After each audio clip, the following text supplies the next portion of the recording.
એ કે તમે તમારા ભગવાન છે ને, રામ ભગવાન, શંકર ભગવાન, માતાજી, હું એના નહીં કરું, તમારા માં ઠાકોરજીને. ના, એવું ન હાલે હો. કૃષ્ણ તો બધાયનો, ઠાકોરજી બધાયના હોય. અમને કૃષ્ણ બહુ ગમે છે. એનો વર કે તો મારી જેમ બ્રહ્મ સંબંધ લઈ લ્યો.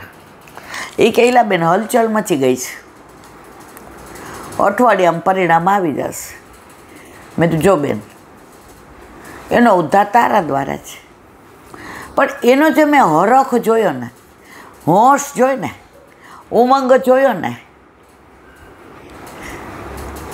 ત્યારે મને આનંદ થઈ ગયો કે ઠાકોરજી આવા ઘરે જાય ને ત્યાં ઠાકોરજીને આનંદ આવે. ઓલા રોદડા રોતા હોય, અરે અમારા રામ ને અમારા ઈલાબેન અલામ, ઠાકોરજી કે ખોટા ભરાઈ ગયો. પ્રભુ પધારે એનો આનંદ, ઉમંગ. તો આ બધી ઠાકોરજીની વાત આવે એટલે હવે આપણે વ્રજ વિહાર, એમાં આપણે અત્યારે મથુરાની આંતરગૃહી પરિક્રમા કરીએ છીએ. આપણે બધા મંદિરોનું કીધું. હવે વ્રજમાં સતઘર, મથુરામાં સતઘરા છે. ગુસાઈજી જ્યારે ગઢામાં હતા અને ગઢાની રાણીના આગ્રહથી 6 પુત્ર હતા અને 4 બેટીજી હતા. અને રૂક્ષ્મણી વહુજીએ લીલા વિસ્તારી. ગઢાની રાણી આગ્રહ કર્યો, ના, સેવામાં આપે ફરીવાર. ગુસાઈજી કે ના. ગોકુળનાથજી આગ્રહ કર્યો, ના કાકાજી, નહીંતર અમે લગ્ન નહીં કરીએ. અને ફરી પદ્માવતી વહુ જ્યારે વિવાહ કર્યો, એમના દ્વારા એમને ઘનશ્યામજી, એટલે 7 બાળકો અને 4 બેટી છે. હવે ગઢામાં એમણે એકવાર બેઠા હતા અને જોયું ગુસાઈજીએ આકાશ તરફ કે હવે અહીંયા ચડાઈ થવાની છે અને એમાં ગઢાની રાણી લીલામાં પહોંચશે, એટલે હવે અહીંયા રહેવું ઉચિત નથી, કારણ કે જે રાજા આવશે એ યવન છે. એણે કહ્યું હવે મારે મથુરા જવું છે, વ્રજમાં. હું નહીં જવા દઉં. બહુ જ આસક્તિ હતી. આપ અમારા રાજમાં પધાર્યા પછી તો હા, આખું રાજ મારું ગોકુળ થઈ ગયું છે ને. કહ્યું નહીં, હવે અમારો સમય અહીં પૂરો થયો છે. ગઢાની રાણીએ બહુ દુઃખ વ્યક્ત કરતા મથુરામાં 7 બાળકો માટે 7 રૂમ, 7 ઘરવાળું સપ્તગૃહ તૈયાર કરાવ્યું કે સુખેન પધારો. એનું અપભ્રંશ થતા સપ્તગૃહનું સતઘરા થયું, જે અત્યારે મથુરામાં છે. એકવાર બધાએ દર્શન કરવા જેવા છે. 7 બાળકો અને એના માથે જે નિધિ બિરાજે એ ઉપર છે અને બાળકોની ગાદી જે છે. તો આ સતઘરા, જ્યાં શ્રીજી બાવા પણ હોળી ખેલવા પધાર્યા, મહાવત સાતમે ગિરધરજી પધરાવ્યા. આ બધું મેં 15 દી પહેલાં કહ્યું છે, એટલે અત્યારે વિવરણ નથી કરતી. અને 2 મહિના અને 7 દિવસ રહ્યા અને ઋષિ 14 કીધું, गिरधर अब मैं चलूँगो, अब मैं नहीं रहूँगो, अब मैं पर्वत पर जाऊँगो. अरे मारा वाला पर राजभोग ने बधी तैयार है.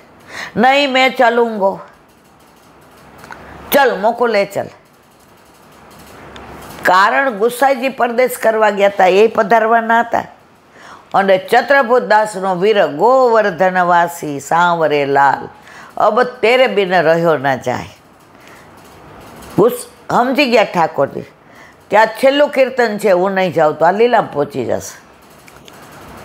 અને ઠાકોરજી ઋષિ 14 પાછા ગિરાજી પર પધાર્યા. અને એ દિવસે સવારે નહોતા આરોગ્યા, એટલે સાંજે સેનભોગ ને રાજભોગ સાથે આરોગ્યા. તો સતઘરાની તો ઘણી લીલા, એને આપણે દર્શન કરીએ. અને આંતરગૃહી પરિક્રમામાં જેટલા સ્થળોના દર્શન થાય, શ્વેત વરાહ છે ને બધું કેટલુંય છે, જેટલું થાય એટલું. જો લીલી પરિક્રમા યુવાનીમાં કરી લેવી, તમે બધાય દોડાદોડ કર્યો. 2008માં તમે આવ્યા નહોતા, 15 વર્ષ પહેલાં, ત્યારે હું 50-52ની હોઉં. એક સ્થળ નથી છોડ્યું, બધે ગયા છે. શું કામ? માથું શું દુખે ને પગ ખબર જ નહોતી પડતી. કોઈ પગ દુખે એમ કેટલું એને સામું જોવું, માથું દુખવાનું કેટલા સામું જોવું. શું થાય છે તમને? હવે ખબર પડી શું થાય. તો લીલી પરિક્રમા તો મારા વાલા યુવાનીમાં કરી લેજો. પછી તમે ઈચ્છશો ને તોય નહીં થાય. હમણાં 10દી વ્રજમાં ગયા, આનંદ બહુ કર્યો, દોડાદોડી કરી, પણ હજી આમ એમ થાય છે કે પણ ત્યાં રજનો પ્રભાવ છે. દોડાદોડી યમુનાજી કરાવે છે, ગિરિરાજ બાવા વલ્લભ હાથ પકડી પકડીને. તો વ્રજ છે. તો વ્રજ વિહારની આ અંતર્ગૃહી પરિક્રમા હજી આપણી ચાલુ છે. એ પૂરી થશે એટલે મધુવનથી આપણા પાલ પડશે અને ત્યાંથી ને બાહ્યગૃહી પરિક્રમા ચાલુ થાય. બોલો વલ્લભાધી હરિરાય વાંગ મુક્તાવલી.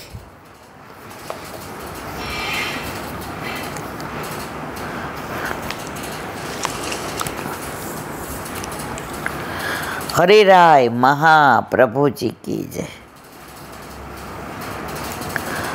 કૃષ્ણે સમર્પેન્વ ક્લિષ્ટમ ક્વાપી પ્રયત્નતઃ ઇષ્ટમ લોકે તથા સ્વસ્ય અચિચ્ચરમ ચિત્તચિંતિતમ તદૈવ સમર્પેત ભક્ત્યા ભક્તિ સંબંધી સર્વથા.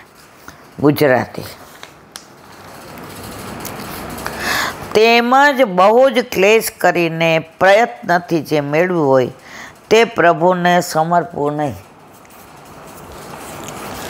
ઝઘડા કર્યા હોય,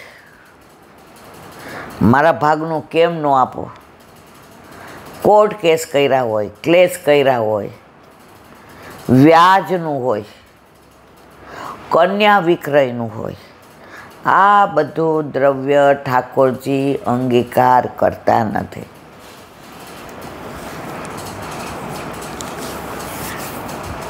એક વૈષ્ણવના ઘરે 35-40 વૈષ્ણવ બારગામથી આવવાના હતા. એટલે ઓલા વૈષ્ણવે કીધું કે અમે પ્રસાદ લઈને આવવાના છે, ખાલી તમને મળવા આવવાના, જય શ્રી કૃષ્ણ કરવા. તમારી ઉંમર, તમારી તબિયત. હવે એની વહુ પિયર ગઈ હતી, એ બેન એકલા હતા, એના વરે એટલી જ ઉંમરવાળા. હવે એણે વિચાર કર્યો કે 35-40 વૈષ્ણવની ચા ને કોફી ને, અને હવે આ મારાથી તો આ વોકર વિના તો ચલાતું નથી. હવે વૈષ્ણવ સામેથી આવે તો મારા ઠાકોરજી કેટલા પ્રસન્ન. હવે જો હું એમ કહું કે બહુ ટાઈમમાં છે તો એમ કે સારું બીજી વાર આવશું. એ કે હા આવો આવો મારા વાલા આવો. આનંદ થઈ ગયો. આયે બેરે નંદન નંદન કે પ્યારે. મારે જે વાત કરવી છે આના અનુસંધાન. એટલે એના વરે એને કીધું સાંભળ સવિતા, આ વૈષ્ણવારે આપણે ઘર જેવું છે, એને કે ચા ને કોફી લઈ આવે, અને આવે છે એમાં અડધા ઉંમરવાળા છે, તો એના માટે ઉપમા બનાવીને લઈ આવે. આપણે બધી ન્યોછાવર આપી દઈશું. એ કે પણ એ કોઈ દી આવું કરતા નથી, કાંઈ રસોડા નથી કરતા, એ કાંઈ આવા નાસ્તા નથી કરતા. તો કે એને કે ભાઈ આવી રીતે પિયર ગઈ છે ને. ઓલાએ ફોન કર્યો, ઓલા તો રાજી થઈ ગયા. એ કે મને તેલ, એ કે એમ તેલ નહીં બાપા, મારે દ્રવ્ય ઘણું છે, પણ હું ન્યોછાવર જે મોટી બંધ કરીને આપું, લઈ લેજો. ઓલા વૈષ્ણવ કે કાંઈ વાંધો નહીં, એટલે આપણને તનુજા સેવા તો મળશે. એ કે વિતજા ભલે નહીં કરે. હવે ઓલા વૈષ્ણવને કીધું હતું કે તમે 3:30 આવી શકશો? એ કે હું 3 વાગે આવીશ.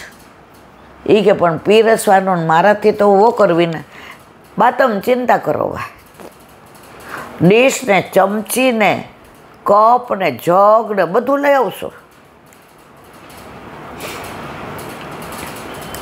હવે એ આવ્યા એટલે એના વરે કાનમાં કીધું કે આ તો બધું સરસ તૈયાર કરીને લઈ આવ્યા છે. એટલે એ બાએ કીધું મને તમે 3000 રૂપિયા આપો. એ કે કેમ? એ કે હું ન્યોછાવર આપી દઉં. એનો વર કહેવો પછી આપજે ને, તારે પણ અત્યારે જ દઈ દેવું છે. એના વરને જલ્દી પૈસા છૂટે નહીં, દેવાનું આવે એટલે કાયમ આમ એનું કા મોઢું બગડે ને કા બોલે. ઓલા બેન કે સાંભળો, હવે આ બધા લઈ લઈએ, અને દેતા પહેલાં હું લીલામાં પહોંચી ગઈ, તો તમે તો દુઃખમાં હો, વહુને ખબર નથી, હું તો એ દેવું લઈને જાઉં ને. એટલે હંમેશા કાંઈ તમે મંગાવો કોઈ પાસે કે કાંઈ આવું કરો ને, કોઈ દિવસ બાકી ન રાખો. અહીંયા જુઓ, ક્યાંય પણ સારી જગ્યાએ પૈસાનો વિનિયોગ કરવાનો હોય, મનમાં વ્યથા કરીને નહીં કરવાનો. હું કરું છું, હું આપું છું, મારે વાલા આનો કોઈ મતલબ જ નથી. અરે 50,000નું કર ને, શું ચિંતા કરીશ? ઠાકોરજીએ ઘણું આપ્યું છે, અને તે બહુ મહેનત કરી જિંદગીમાં. જે કરવું હોય કર. ઓલા બેન કે જ્યારે પૈસાની વાત આવે એટલે તમારું મોઢું બગડે, કાં તમે આમ બોલો. મહેરબાની કરીને હવે જ્યારે કાંઈ આવું થાય ને, તમારે તરત કહેવાનું આપી દે. આવી ગયો એનો જવાબ. ક્લેશ કરીને પ્રયત્નથી જે મેળવું હોય તે પ્રભુને સમજ. ઠાકોરજી અંગીકાર જ ન કરે. આનું મોઢું બગડવું, આના મનમાં આને એવું થયું ઓહો હું દઉં છું. એટલે ભાઈ તું ને હું કોઈ દેવાવાળું નથી. દેવાવાળો મારો વલ્લભ છે. આવો મનોરથ કરાવવાવાળો કોણ? એ ધારત તો એ બેન કેત બહારથી ઠંડુ લઈ આવો, અને ઠાકોરજીને દૂધ બધાને દઈ દેશું જે બહારનું નહીં લેતા હોય. નોકર હારે ઠંડુ મંગાવી લેત, આઈસ્ક્રીમ મંગાવી લેત. ના, મારા વૈષ્ણવને મારે લેવડાવવું છે. તો મારા વાલા, ક્લેશ કરીને ક્યાંય દ્રવ્યનો વિનિયોગ કરવો નહીં. ઠાકોરજીએ અંગીકાર કરતા નથી. ઘણા સ્વભાવ જ એવો હોય, આમ રાજી રાજી હોય, પૈસા દેવાની વાત આવે એટલે એના મોતિયા મરી જાય. અરે મારા વાલા, આજનો લાવો લીજીએ, કાલ કોણે દીઠી છે. અહીંયા બધું પડ્યું રહેશે, તમારું ને મારું ને, કોઈ ભેગું લઈ ગયું. ઠાકોરજી એની વ્યવસ્થા જ નથી કરી. અને હાથે એ સાથે પાછળવાળા ગમે એટલા સારા હોય ને કરાવે, પણ આપણે જે કરશું ને એ આપણી ભેગું આવશે. તો મને કે જો ઈલાબેન, ત્યારે મને આમ બહુ સારું નહોતું લાગ્યું એમણે, પણ આજે આ હરિરાયજીએ કીધું ને, મગજમાં બેસી ગયું. એ કે કોઈ શ્રીનાથજી જતા હોય ને તો મારે ઘણી વાર સુગંધી મંગાવી હોય, એટલે ઓલા એમ કે આવીને લઈ લેશું. હું કહું ના તમે 500 રૂપિયા રાખો ને, આવીને હિસાબ કરજો. અમારા ઘરવાળા કે કેટલા નહીં આવે તને ખબર છે? આવે એટલે દેજે. હું કહું ના, આવે એટલે બાકી ના દેશે, અને કાંક ઓછા હશે તો હું દઈશ. આ હરિરાયજીની સિદ્ધાંતની વાત છે. આમાં મારી ક્યાંય વાત નથી, હું કોઈને કાંઈ કહેતી નથી. જે મેળવતા સેવાથી વિમુખ થઈને ઘણો જ ક્લેશ પ્રાપ્ત કરીને પ્રયાસ કરવો પડ્યો હોય તે પ્રભુને સમર્પવું જોઈએ ને. ઠાકોરજી તો આપણું મન મોડું માને ને તોય અંગીકાર ન કરે.